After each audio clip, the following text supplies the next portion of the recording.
Good morning, everybody. I hope you're having a great day. Today we actually get into the meat of what we're going to do. Today is going to focus on how you can quickly start homeschooling children in grades 3 through 12. And it's not nearly as hard as it sounds. There are two parts to today's video, which is why it's so long, but I just really didn't want to separate them. The first part is going to explore just some basics. We're going to talk about each of the core areas, math, history, science, and English. And then we're going to talk about some electives and what's important about how often you should hit each subject once you've got everything down. The second part is going to do book reviews and suggested reading for each level. And I'm going to get into the importance of that in just a few minutes. But I did want to let you know in the second part, we're going to go grades 3 through 12 in that order. And so you can skip through those books and to the grade level that you want to be in once we get there. And I'll give you a warning. So let's get started.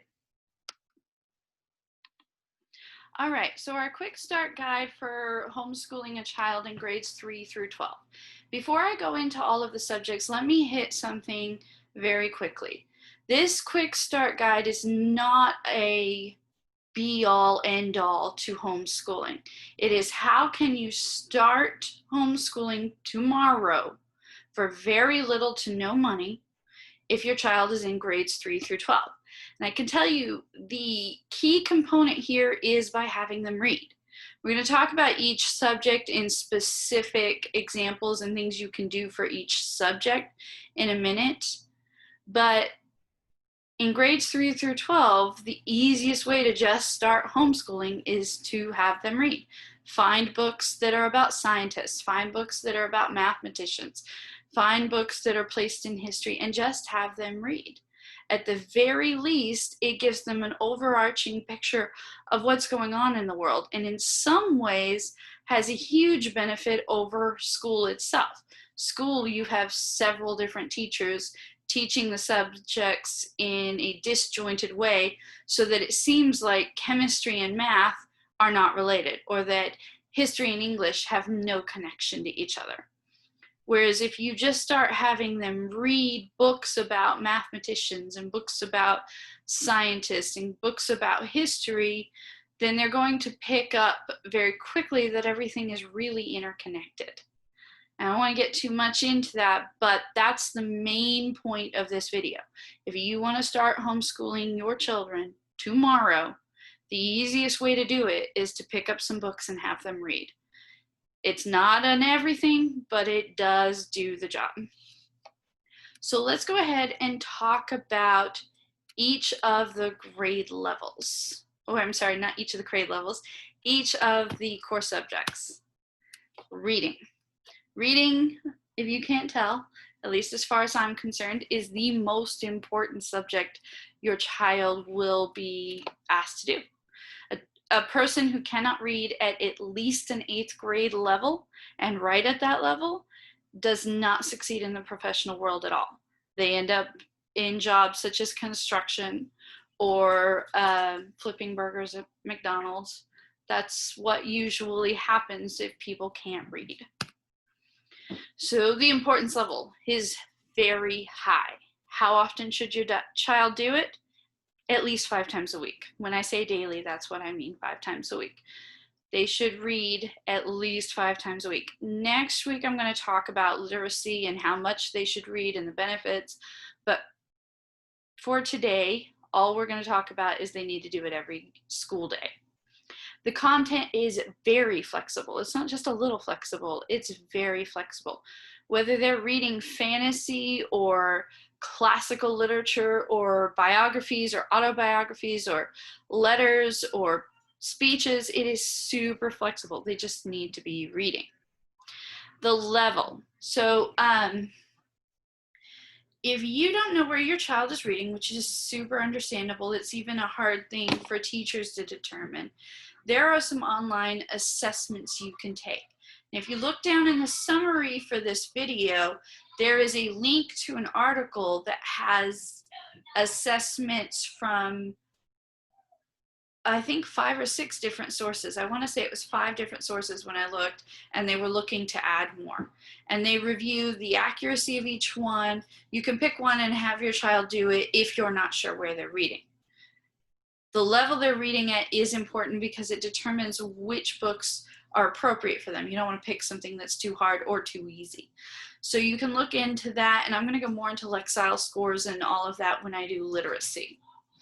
So again, options for reading, I'm going to hit some highlights for each grade level, 3 highlights for grades 3 through 6, and then 6 highlights for grades 7 through 12. So watch the end of the slideshow for that. All right, content arithmetic. This is any math from 1 + 1 is 2 to pre-calculus. It is also very important, and it is the one skill your child cannot get from just general reading. You can't learn how to work the quadratic formula from reading autobiographies, as much as I wish that were true. It is also something I recommend to do every day. So if you're going to start tomorrow, you want to start with a book and you want to start with math. This content is very rigid. They have to learn 1 + 1 before they learn what 2 × 4 is. The level, if you're uncertain to determine, you can find all kinds of online assessments for this. My favorite source for math is Khan Academy. And I say that because we use it in my family. My sister is currently homeschooling 6 children. So she has a lot of experience with that. And this is her favorite math source, and she's used a number of them at this point. It is easy to understand. It does a good job of breaking the math down very easily, and it lets you determine where they are by grade level. So Khan Academy, and the best part of it, guys, it's free. Khan Academy is super useful for any child in grades really 1 through 12. All right, history is one of those things that I really love, and I love learning about it, especially ancient history. I find it fascinating, but it's also important in society and culture. As they say, those who don't know their history are doomed to repeat it. So the importance level is very high, but it is not quite as high as reading and math. You can get history through reading. So if you want your child to do history, but you're not sure what's the best curriculum, what history curriculum is going to agree with my political views or my religious views, don't stress about that. You have time to do the research. For now, go pick up an autobiography on Ben Franklin, or pick up an autobiography or a biography on Shakespeare or Queen Elizabeth, or pick up books that are people specific, and at least 2 or 3 times a week have that as your child's reading. And that will cover a lot of history in ways it will cover it so much more than they learn in school, where it's names, dates, and places. The content is flexible. I do recommend picking a time period. So if you're going to do early American history, you want to stick with early American history. You don't want to jump from George Washington to Abe Lincoln. Those are 2 very different time periods, and you don't want to confuse your child. So kind of pick a specific time period and stick with that for a while, and then move forward. The level also is determined by your reading level, because history is reading. Other options besides reading include YouTube. Be careful, make sure that the YouTube channel you're watching is it's an accurate source. Make sure it's accurate, because YouTube is pretty open to anything. The History Channel website has some really interesting information. You can also go to Encyclopedia Britannica, which has a lot of interesting articles. Biographies and autobiographies and audiobooks are other great ways to go. And let me clarify for you, if your child is struggling with reading, it's okay to start with audiobooks. Science. Science is a little bit trickier, kind of like math, because there are aspects of science that are very separate from reading, such as chemical formulas. And so science, you will want to get a curriculum for, but you can start with very simple reading. So the importance level, like history, is high. Again, I recommend it 2 or 3 times a week at least. The content is flexible, and it's determined by reading level. So if your child is at a high reading level, you can get them some pretty interesting books. I'll be honest, one of my favorite science books was Astronomy for Dummies, because it was just a fun read and it had a lot of good information in it. Some free options include YouTube. Again, pay attention to the channel source. National Geographic has a lot of great science documentaries, biographies and autobiographies and audiobooks. A lot of things can be found for free to start tomorrow. You've got time to do the research later. If you're wanting to start tomorrow, just find some good free options first.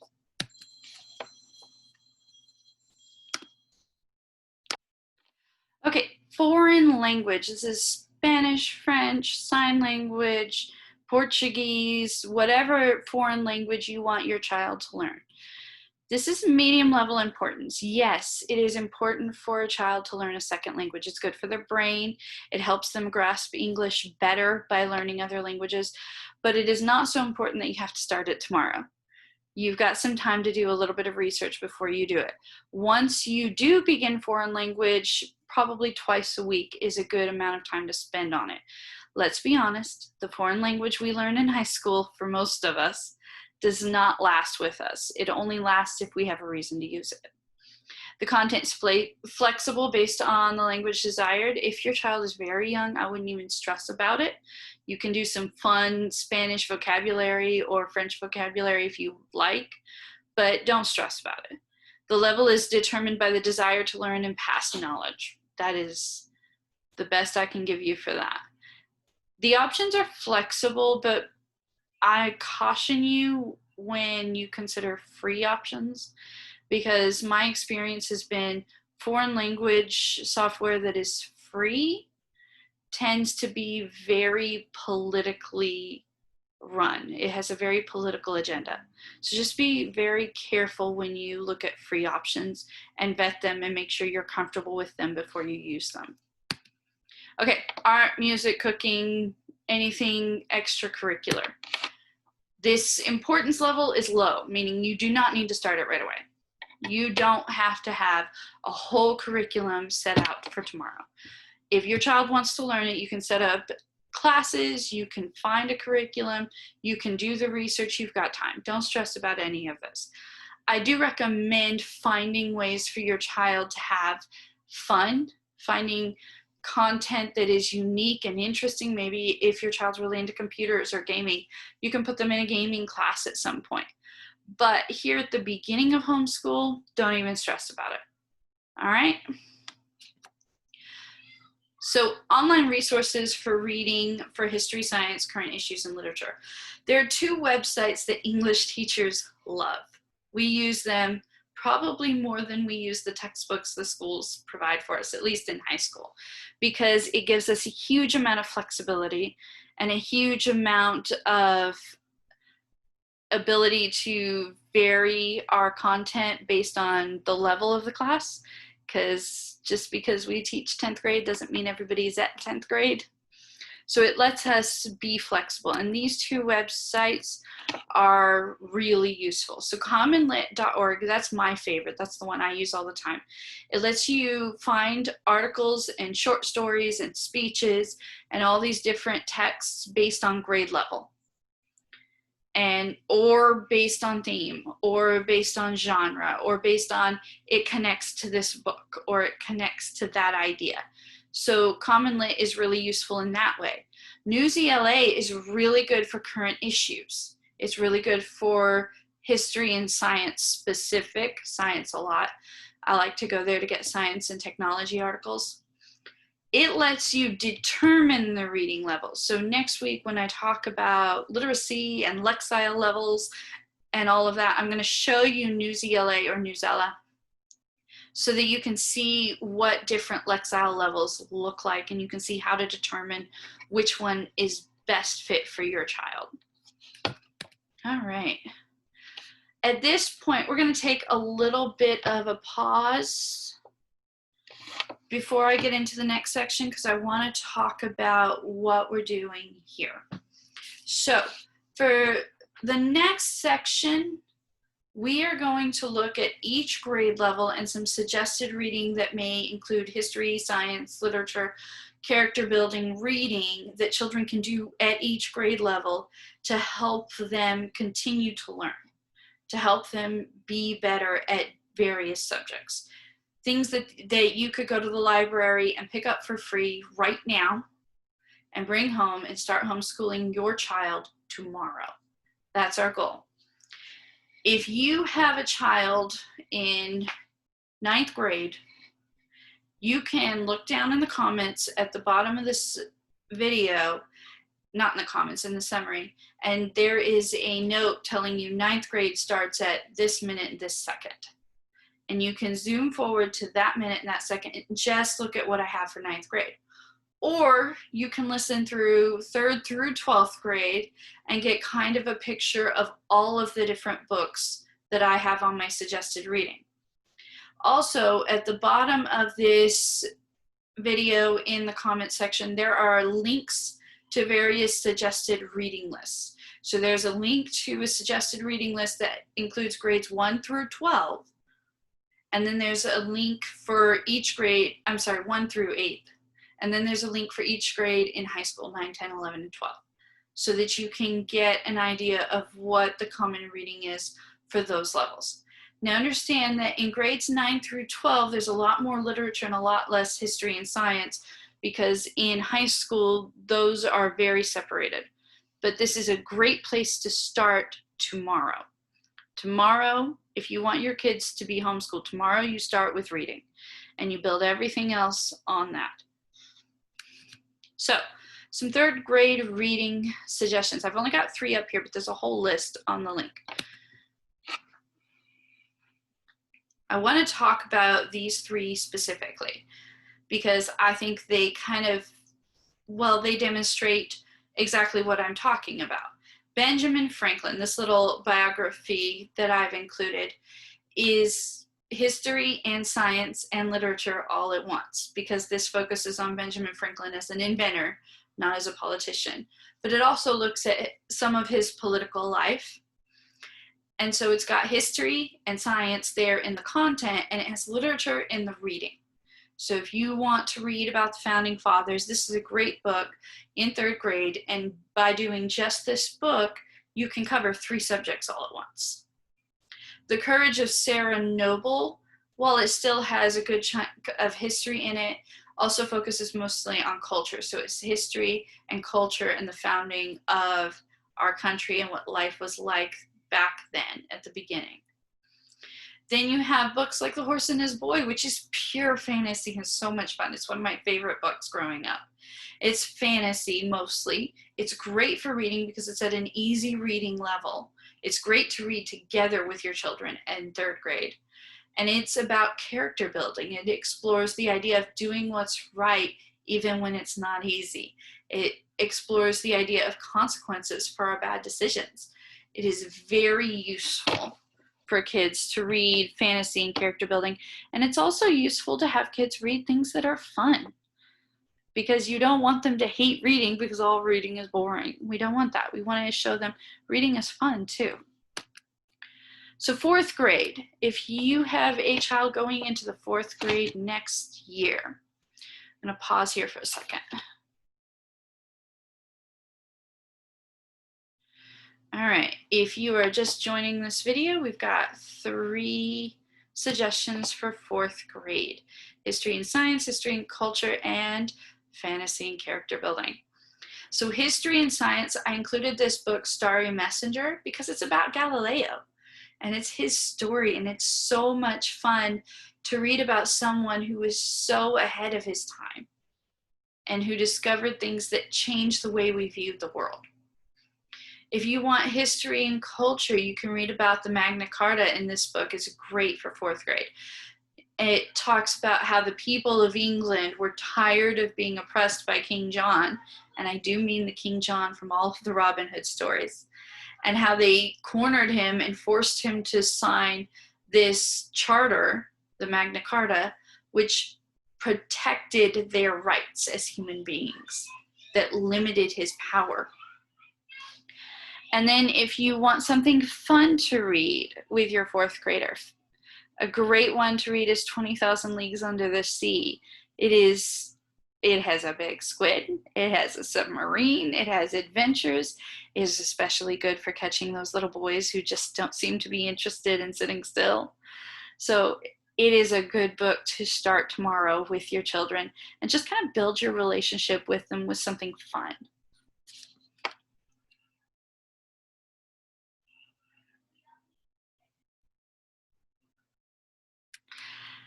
Fifth grade reading. Let's talk about some fifth grade reading. Fifth grade is interesting because you've crossed over a line.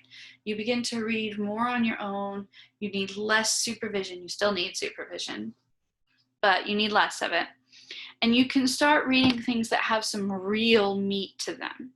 So for history and science, the one I recommend is the biography of Sally Ride, who is an astronaut.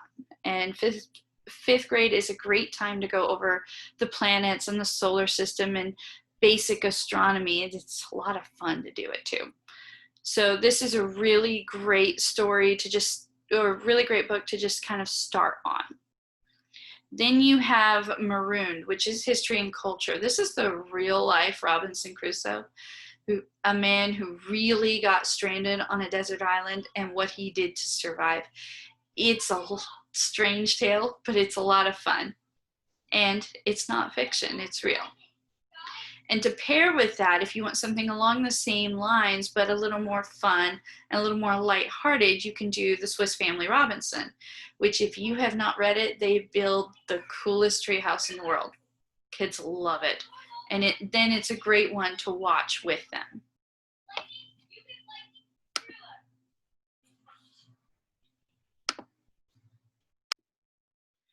All right, sixth grade reading. Let's talk about some options you have if you are starting school tomorrow with your sixth grader.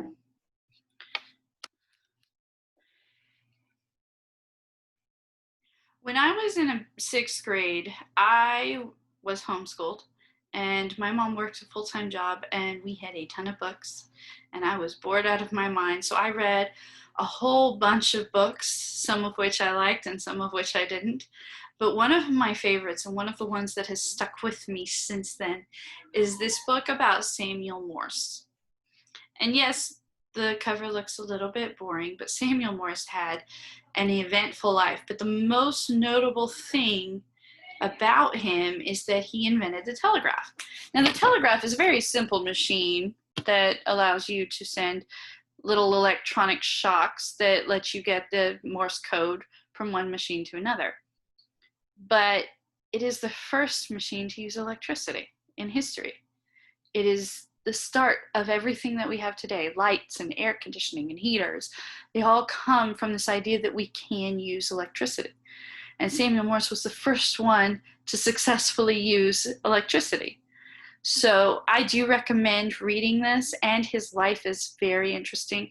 This particular biography is actually pretty easy to read, so it's a lot of fun. If you're wanting to expose them to bravery and courage and doing the right thing, even when it means risking everything you have, The Hiding Place by Corrie ten Boom, who saved more Jewish lives in the Holocaust than we can even count today. That book is so well done, is so well written. I highly recommend it. I would not read it under sixth grade, and you have to judge your children at the time, but from sixth grade on, it is a good book to have on your reading lists. For something a little more fun, but still about doing the right thing even when it's hard, The Scarlet Pimpernel. He is the original Zorro. He saved people's lives. Now, this is obviously fiction, in the French Revolution, but as the masked Scarlet Pimpernel. But during his regular everyday life, he was a little floppy, frumpy British aristocrat who faints at the sight of blood. So it's a lot of fun.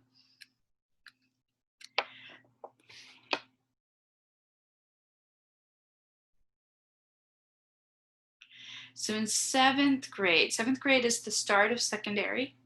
Seventh grade is the start of a little more autonomy in your reading and a little more flexibility and a little more consistency. So the reading lists for 7th through 12th grade tend to be longer and less separated by content or genre. So I'm going to give you my top 6 that you could pick up tomorrow and start your 7th grader learning tomorrow in homeschool. So God's Smuggler. God's Smuggler is by Brother Andrew, and it tells the story of a man who, well, for the first part of his life, was not saved. He was probably the most mischievous little boy. And it tells the story of how he was saved and then how he would smuggle Bibles beyond the Iron Curtain to people who had their Bibles taken and burned and stolen and thrown away. And he would take them to all of these countries in Eastern Europe and Asia and smuggle the Bibles in to people who wanted them. It's a powerful story, but it's also very lighthearted and fun, and it's full of adventure. It's great reading for 7th grade. For this one, well, it's the best way to describe this book. This book is really great for history. Obviously, it's Paul Revere's life, but it's a little bit harder to read, I won't lie, but it's super informative and super useful, and of course includes one of the most famous horse rides in history. So I do recommend it, especially if you have a child interested in history, interested in adventure, interested in real life heroes. Pilgrim's Progress. This is for your fantasy lovers, guys, because it is one of the best written fantasy adventure stories. Pilgrim's Progress follows the adventure of Pilgrim after he decides that he wants to basically get to heaven. He wants to get to paradise. And his journey and his perils as he faces them with all of his friends and enemies along the way. Definitely good for the adventure-loving fantasy lover. The American Revolution. This book is a little more of a textbook-like book because it covers the whole revolution all at once. It covers all of the main points of the American Revolution. It's a great read in 7th or 8th grade whenever you're going over the Revolution because it's going to hit all of the major battles, all of the major players. It's going to put the whole picture together. The Federalist Papers. These are super important, and at some point everybody should read them. I put them in 7th grade, but they're really good anytime between 7th and 12th grade. The Federalist Papers are the papers that basically define what our government was meant to be. And while they are not necessarily written into law, a lot of people treat them as if they have almost as much say as the Constitution. So it's worth reading. Finally, the Morning Star of the Reformation. The Morning Star of the Reformation follows the story of John Wycliffe. John Wycliffe was a British man who believed that every person should have the ability to read God's Word. Now, this is before Martin Luther. It's before the Reformation. It is way back in the area that we still call the Dark Ages. And he worked very hard to get the Bible translated into English so that the everyday man could read it. And that's when he's called the Morning Star of the Reformation. He did not live to see the benefits of his work, but his work is what led to Martin Luther and to the Reformation and really to the founding of our country.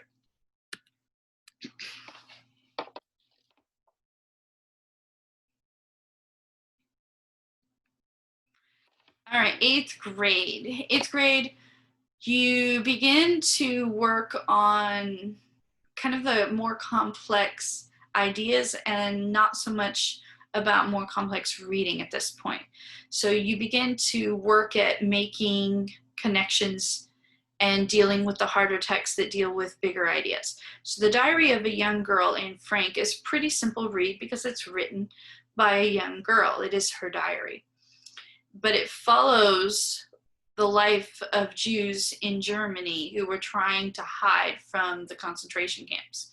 They were unsuccessful, but her diary gives a clear picture of what life was like leading up to and during their hiding. Davy Crockett, his own story as told by him, is great for adventure. It's great for the real life Western hero. It's a lot of fun, and it's a very positive and uplifting book. It's a great way to hook the boys in 8th grade who don't want to read.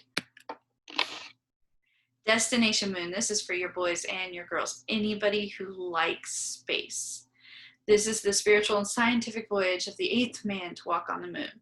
I like this one better than any of the Neil Armstrong bios I've read because this one speaks powerfully, shall I say. Neil Armstrong is interesting because he was the first man, but this one, this voyage, and this story has a much more powerful message to it, and that's why I like it. And I do recommend it for 8th grade. It's also a fun reason to revisit outer space, which is, to me, super fascinating. Gulliver's Travels. Now, Gulliver's Travels is written, it's kind of complex writing. It's a little bit higher level, and it's even used in 12th grade reading lists. But it's good in 8th grade because it's a fun adventure about a man who ends up in 4 very strange places. And the most interesting thing about Gulliver's Travels is how Jonathan Swift worked to make these books seem as if they were fact. He wrote them in such a way that they read very much like fact, with details that are not usually included. It influenced the fiction writing style from that day to this. Pride and Prejudice.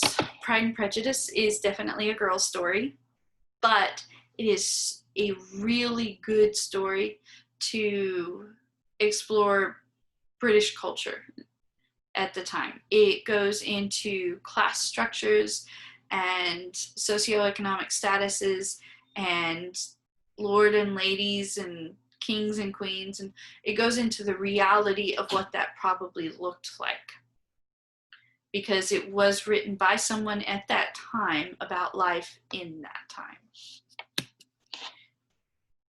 And finally, 8th grade is a great time to actually sit down and read Shakespeare. Don't misunderstand me, I highly recommend Shakespeare from a very young age, but 8th grade is a good time to actually have a child sit down and read a Shakespeare play for itself. And then probably you want to find a good version to watch. Twelfth Night is a funny play about twins who get separated and then mixed up for each other, and love triangles and quadrangles and all kinds of goofy, outrageous things happen in this play, and it's just a lot of fun. So I recommend that one for 8th grade because while the tragedies have a lot of great lines and a lot of great messages, you don't want everything you read to be depressing.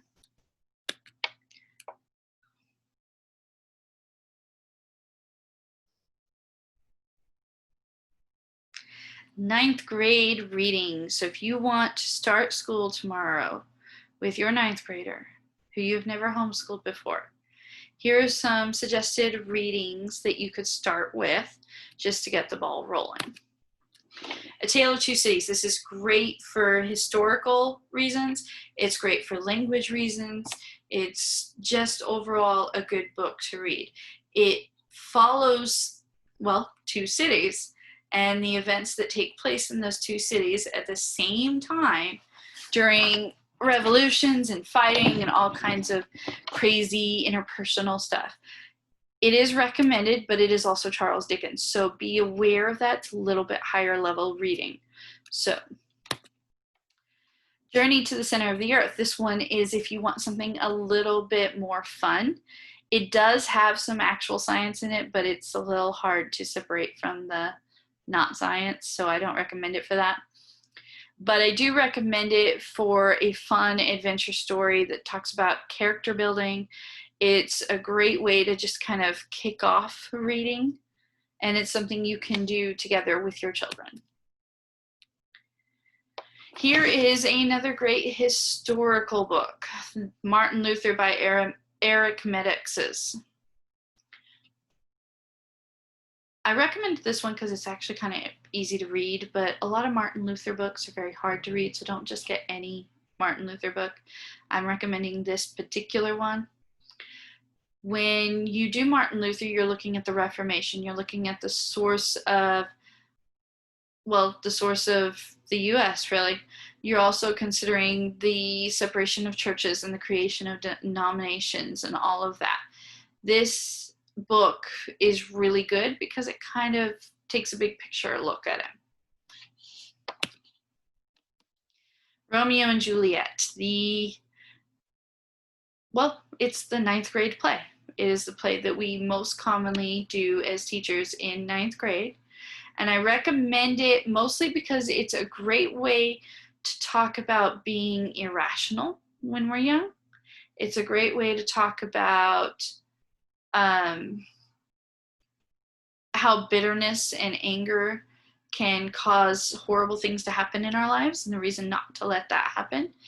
And it's good for them to see that not everything a teenager does is great. Remember that Juliet at the time of this play is 13 and Romeo is at most 17. So it's a really good discussion about teenagers and teenager life and giving in to desires rather than doing the things the way they should be done. The Odyssey. This is the quintessential adventure. It is the standard by which we judge every other adventure. It follows the story of Odysseus, who has been away from home for 20 years. 10 years he spent in a war, and then 10 years he spent stranded on an island. It's a good book to explore Greek and Roman mythology. It's a great book to explore ancient Greek society and what they valued and what they didn't value. And overall, it's a fun book to read. Last but not least, To Kill a Mockingbird. This is a great look at early 20th century, late 19th century Southern America. We were under the Jim Crow laws. There was still segregation. There was still separation. There were racial tensions that were too high. And it's a really good look at what happens when you dehumanize someone. And it's a good warning, considering everything.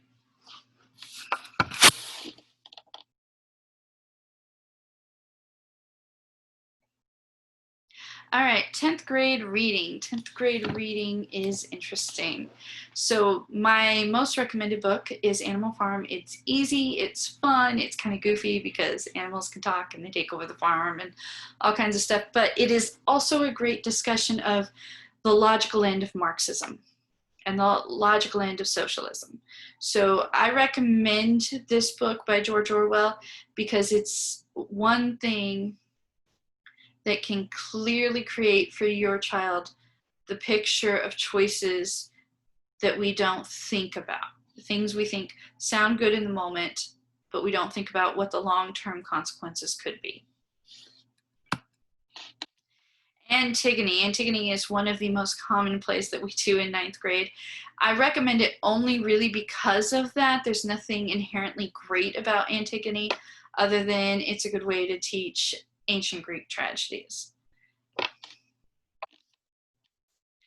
Jane Eyre. Jane Eyre by Charlotte Bronte is probably my sister's favorite book, and she keeps telling me I need to read it. I have not read this.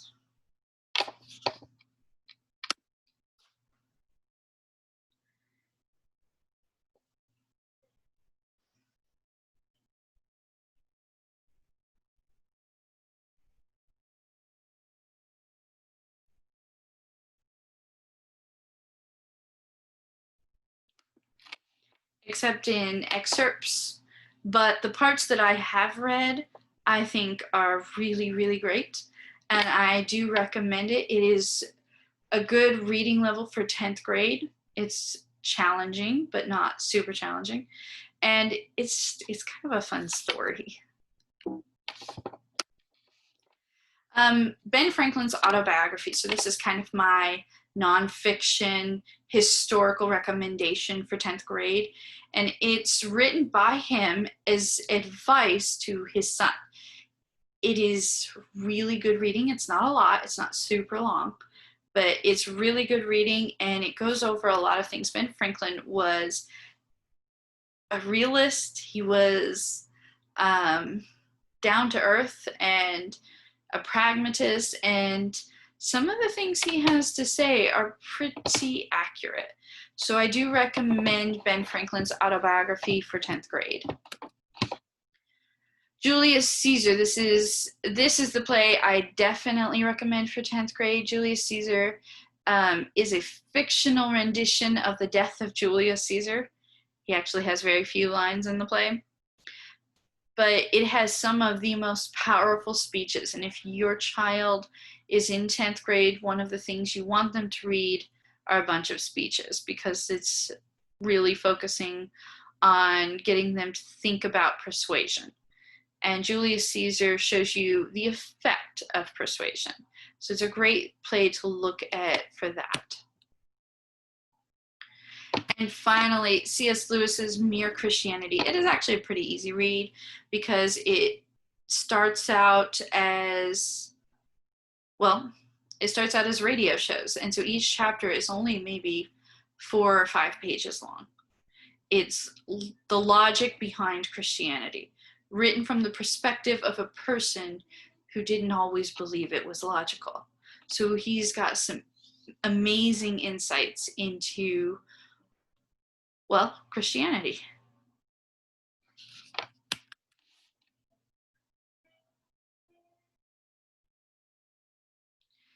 All right, 11th grade reading. So 11th grade reading focuses mostly on American literature when you're teaching in a public school setting. So that's kind of where most of my recommendations come from. But again, there's a whole list in the link that I have provided at the bottom for 11th grade.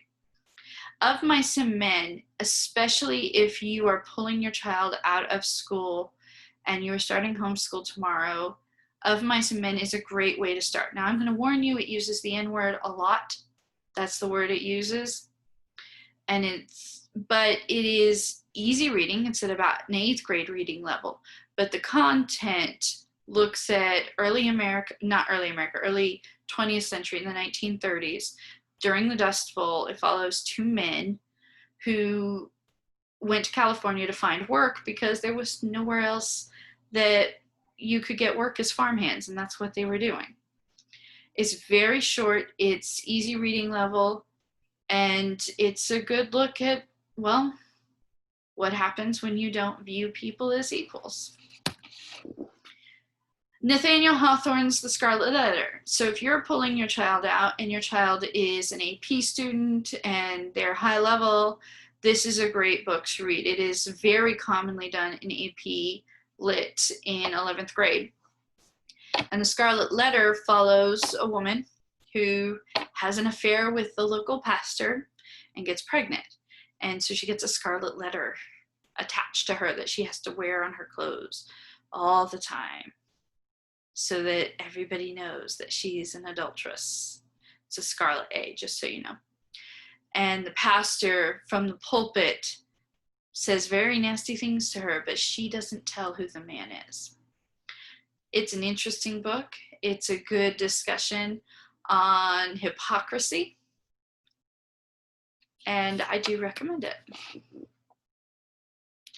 The Book Thief. Now, this is kind of a fun adventure, realistic adventure book about a young girl who, when they are burning books, takes them and hides them away. And it's a lot of fun, has some tense moments. It's very engaging for that middle of the road reader. So if they're above Of Mice and Men, but not quite to The Scarlet Letter, The Book Thief is a great place to start.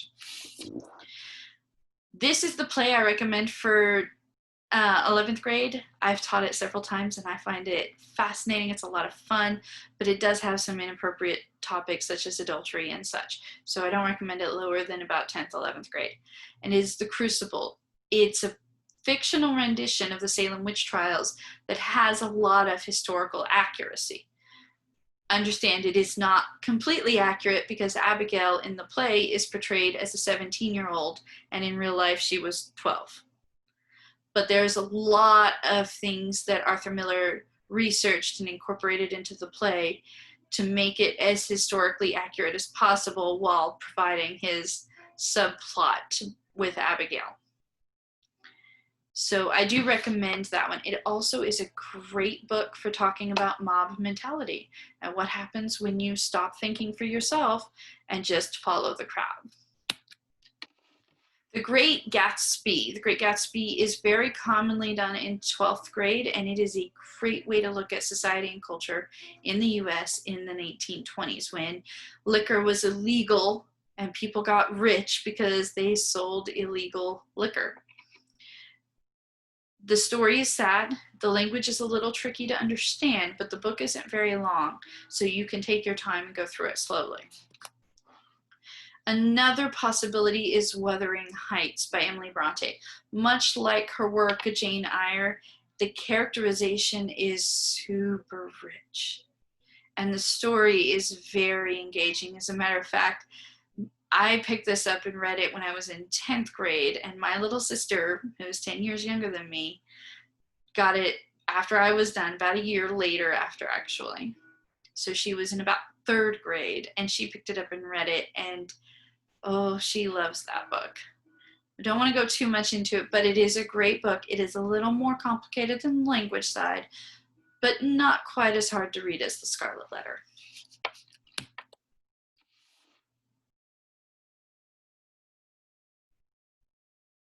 Finally, we reach 12th grade. 12th grade is mostly British Lit. It focuses a lot on the hero, and it focuses a lot on good and evil and all of that. So one of the most common readings in 12th grade is Beowulf, as it is the oldest English writing that we have access to today. Now understand, when I say English, I mean Old English, which actually is closer to German than it is to English, as we know it today. So when you look for Beowulf, you want to get a translation, or one that has the original and the translation next to each other. Don't just get any Beowulf. Pay attention to that. But it is a fun adventure following a king who fights an underwater monster and his mother and a dragon. And it's engaging and fun and interesting and kind of has the feel of Lord of the Rings and a lot of other adventure stories like that.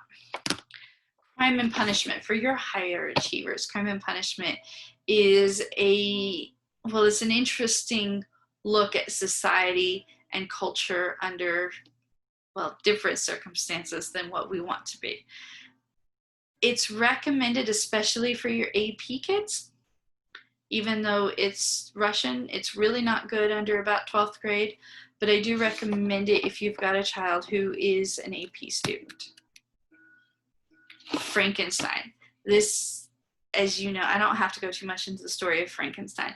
Reading the book is useful because it's going to give you and your child a whole different perspective on that story, because it's not so much a monster story as it is a story of a creator and a creation. Great Expectations. Again, this is a higher achiever one. Great Expectations by Charles Dickens follows a young boy who meets a criminal in a graveyard in the middle of the night, one night, and his life after that. It's a lot about character building and not expecting without asking, basically. John Knox. John Knox is a great book to read in 12th grade because 12th grade is a great time to have some of those more in-depth theological discussions with your child. John Knox had a huge impact on specifically practices in the faith in the UK, Ireland, and Scotland. So I recommend at some point reading this book with your child. Finally, another book you can pick up tomorrow if you are homeschooling your 12th grader, 1984, which is the start of all of our dystopian stories by George Orwell. And while it talks about a world in 1984, we see a lot of that has happened in the world before and after the date of this book. I recommend 1984 as an adventure book, as kind of a crazy, creepy book. And it's a fun one to read with your children, especially if you're pulling them out of public school and trying to homeschool them. So at this point, I'm gonna say kind of goodbye. I hope you guys have a great time starting homeschooling.